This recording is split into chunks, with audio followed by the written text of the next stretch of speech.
Hello mga ka-mindset. So, syempre, biyahe na naman tayo. So, andito tayo ngayon sa may pamahalaang lungsod ng Ligao City. Ayan.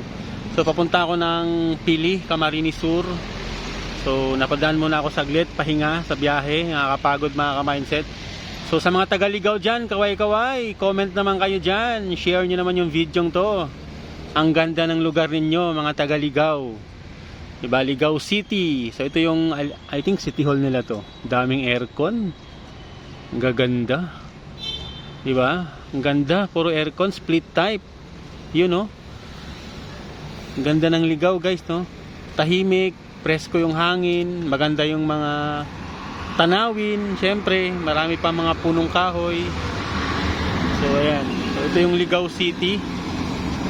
Parte siya ng papunta kasi ako ng Camarines Sur. Hindi ko alam kung parte pa ba ito ng Camarines Sur na or Albay pa. Ayan. Comment naman kayo kung tama ako or mali. Ayan.